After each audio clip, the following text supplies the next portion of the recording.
সুপ্রিয় শিক্ষার্থী, biology online ক্লাসে তোমাদের স্বাগতম।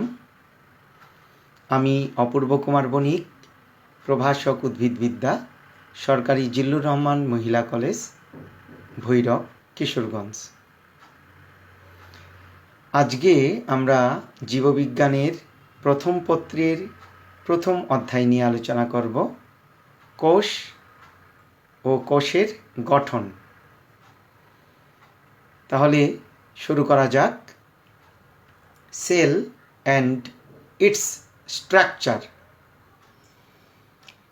তোমরা শুনে থাকবে সেল একটি ল্যাটিন শব্দ সেলিউলা থেকে এসেছে, যার অর্থ হল ক্ষুদ্র প্রকোষ্ঠ বা কক্ষ।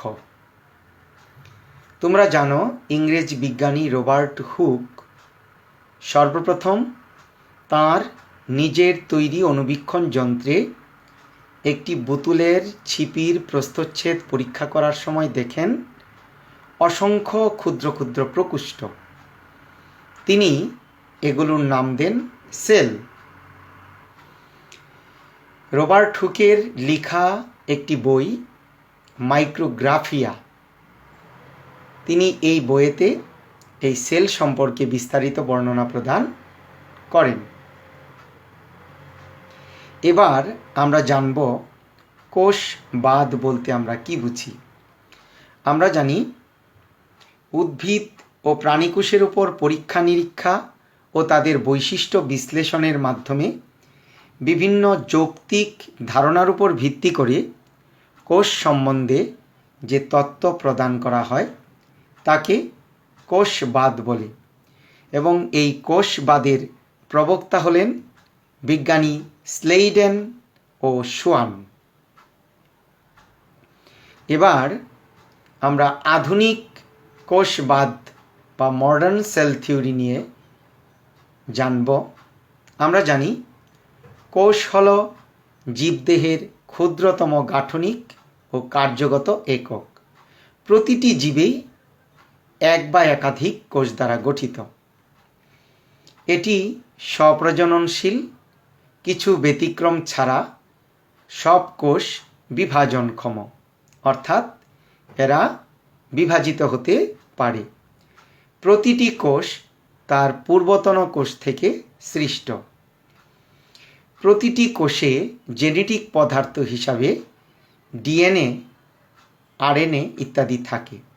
আমরা জানি এই ডিএনএর পূর্ণ নাম ডিঅক্সিরাইবোনিউক্লিক অ্যাসিড এবং আরএনএর পূর্ণ নাম রাইবোনিউক্লিক অ্যাসিড।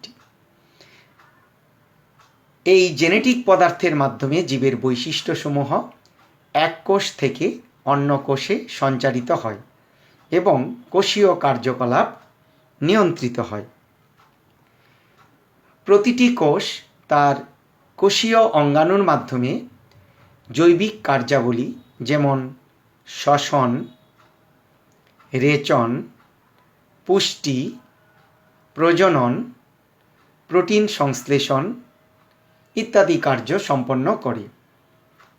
আমরা এও জানি কোষস্থ খাদ্য জারণের ফলে যে শক্তি উৎপন্ন হয় তার মাধ্যমে কোষ তার জৈবিক কার্যাবলী নিয়ন্ত্রণ করে। কোষ তার প্রয়োজনীয় উপাদানগুলো নিজ দেহে উৎপন্ন করে। কোষ মাত্রই মাতৃকোষ থেকে উৎপন্ন এবং এর ধারাবাহিকতা জিনের মাধ্যমে নিয়ন্ত্রিত হয়। জিন কি আমরা জানি, জিন হলো ডিএনএ অণুর খণ্ডাংশ। কোষ হোমিওস্ট্যাটিক অবস্থা ও আভ্যন্তরীণ অবস্থা বজায় রাখে। এবার আমরা যদি কোনো কোষকে খালি চোখে দেখতে চাই, নর্মালি কোনো কোষ খালি চোখে দেখা যায় না। এই কোষ পরিমাপের কতগুলো একক রয়েছে। এখন আমরা এই এককগুলো নিয়ে আলোচনা করব।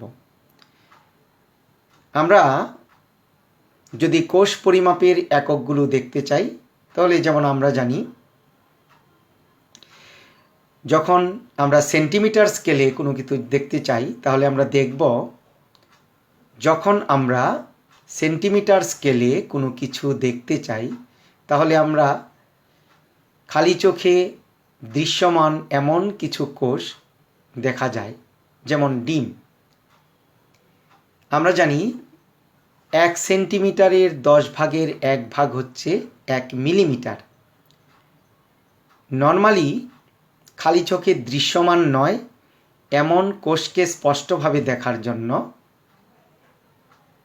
এটা হচ্ছে মিলিমিটার স্কেল, যেমন মানুষের ডিম্বাণু। মাইক্রন বা মাইক্রোমিটার, আলোক অণুবীক্ষণ যন্ত্রে দৃশ্যমান কোষ এবং এর উপাংশ দেখার জন্য হচ্ছে মাইক্রোমিটার, যেমন মানুষের লোহিত রক্তকণিকা। ন্যানোমিটার বা মিলিমাইক্রন, ইলেকট্রন অণুবীক্ষণ যন্ত্রে দৃশ্যমান কোষ ও এর উপাংশ দেখার জন্য ন্যানোমিটার স্কেল ব্যবহার করা হয়, যেমন মাইকোপ্লাজমা। অ্যাংস্ট্রম, ইলেকট্রন অণুবীক্ষণ যন্ত্র ও রঞ্জনরশ্মি ব্যবহার করে দৃশ্যমান অংশ দেখার জন্য অ্যাংস্ট্রম ব্যবহৃত হয়, যেমন কোষ ঝিল্লির পুরুত্ব দেখার জন্য বা নির্ণয়ের জন্য অ্যাংস্ট্রম একক ব্যবহৃত হয়। তাহলে আমরা জানি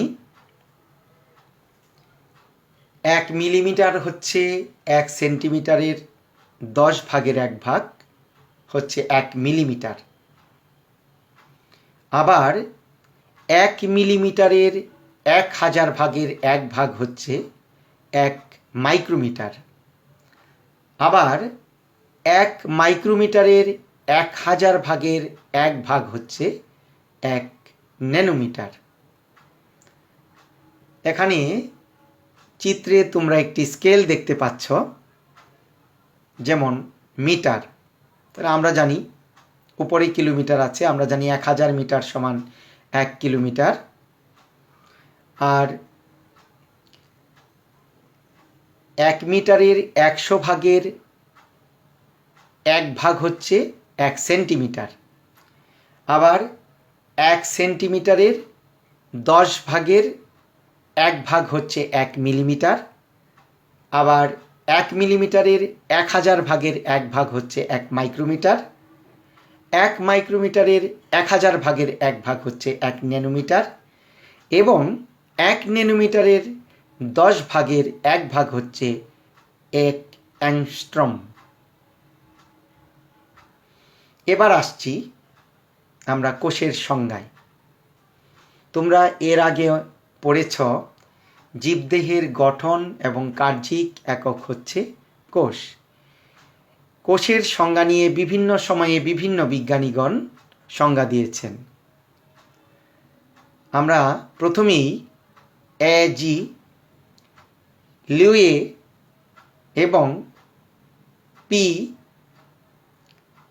সিকিভিট এর মতে অর্ধভেদ্য পর্দা দ্বারা আবৃত এবং সজীব মাধ্যম ছাড়াই আত্মপ্রজননে সক্ষম জৈবনিক ক্রিয়াকলাপের একককে কোষ বলে। আবার সোয়ানসন এবং ওয়েবস্টারের মতে কোষ হল জীবনের ভৌত সত্তার মৌলিক একক। ডি রোবার্টিস মনে করেন কোষ হল জীবের মৌলিক গঠনগত ও কার্যগত একক। ডি রোবার্টিস আরেকটি সংজ্ঞা দিয়েছেন, তার মতে কোষ হল জীবনের ক্ষুদ্রতম একক। এই সংজ্ঞাগুলো বিশ্লেষণ করলে আমরা বলতে পারি কোষ হচ্ছে জীবদেহের গঠন ও কার্যের একক, যা স্বনির্ভর, আত্মপ্রজননশীল, বৈষম্যভেদ্য ঝিল্লি দ্বারা পরিবেষ্টিত এবং পূর্বতন কোষ থেকে সৃষ্ট। আমরা যদি শব্দটির একটু ব্যাখ্যা দান করি, স্বনির্ভর অর্থাৎ প্রতিটি কোষ নিজে বিভাজিত হতে সক্ষম। আত্মপ্রজননশীল, আমরা জানি প্রতিটি কোষ থেকে বিভাজনের মাধ্যমে নতুন কোষ সৃষ্টি হয়। বৈষম্যভেদ্য ঝিল্লি দ্বারা পরিবেষ্টিত, আমরা জানি প্রতিটি কোষ দ্বিস্তরী অর্ধভেদ্য ঝিল্লি দ্বারা পরিবেষ্টিত এবং প্রতিটি কোষ তার পূর্বতন কোষ থেকে সৃষ্টি হয়। এই কোষ সম্পর্কে বিজ্ঞানের যে শাখায় আলোচনা করা হয় তাকে বলা হয় সাইটোলজি বা কোষবিদ্যা। গ্রিক শব্দ কিটোস শব্দের অর্থ হচ্ছে সেল এবং লোগোস শব্দের অর্থ হচ্ছে নলেজ। এই কিটোস এবং লোগোস থেকে সাইটোলজি শব্দটি এসেছে। বিজ্ঞানী রবার্ট হুককে সাইটোলজির জনক বলা হয়। তবে আধুনিক কোষবিদ্যার জনক হলেন সিপি সোয়ানসন। আধুনিক কোষবিদ্যার জনক হলেন সিপি সোয়ানসন। এবার আমরা আলোচনা করব কোষের আকার, আকৃতি ও সংখ্যা। আমরা জানি সাধারণত কোষের কোনো নির্দিষ্ট আকার বা আকৃতি নেই। অপরিণত কোষগুলো খুবই ছোট হয়, নর্মালি গোলাকার হয়ে থাকে। তবে কোষের আকার আকৃতি পরিবর্তনশীল। এখন আমরা কিছু কোষের আকৃতি অনুযায়ী উদাহরণ দিব। যেমন গোলাকার কোষ, আরবিসি, ডব্লিউবিসি। আরবিসি হচ্ছে রেড ব্লাড সেল বা লোহিত রক্তকণিকা এবং ডব্লিউবিসি হচ্ছে হোয়াইট ব্লাড সেল বা শ্বেত রক্তকণিকা। কিছু কোষ ডিম্বাকার, যেমন প্যারেনকাইমা কোষ, চর্বি কোষ, পাখির ডিম, এগুলি হচ্ছে ডিম্বাকার। ডিম কিন্তু একটা কোষ। চ্যাপ্টা আকৃতির ডায়াটম। আমরা জানি ডায়াটম হচ্ছে এক ধরনের শৈবাল। তাহলে এটা হচ্ছে এককোষী এবং এটি দেখতে অনেকটা পাতার মতো চ্যাপ্টা। মাকু আকৃতির। আমরা মসৃণ পেশিকোষগুলো দেখেছি। এই কোষগুলো দেখতে অনেকটা মাকু আকৃতির। বহুভুজাকার। আমরা যদি যকৃতের প্রস্থচ্ছেদ করি তাহলে যকৃতের মধ্যে যে কোষগুলো দেখা যায় এই কোষগুলো সাধারণত বহুভুজাকৃতির। বিশেষ করে এই কোষগুলো ষড়ভুজাকৃতির বা পঞ্চভুজাকৃতির হয়ে থাকে।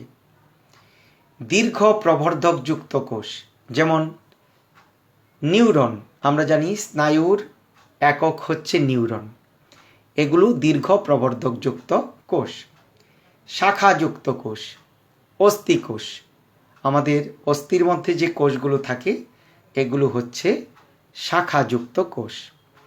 বৃক্কাকার বা অর্ধচন্দ্রাকার। আমরা যদি পাতায় রক্ষীকোষ দেখে থাকি তাহলে আমরা দেখব পাতার রক্ষীকোষগুলো দেখতে অনেকটা অর্ধচন্দ্রাকৃতির। ব্যাঙাচি আকৃতির।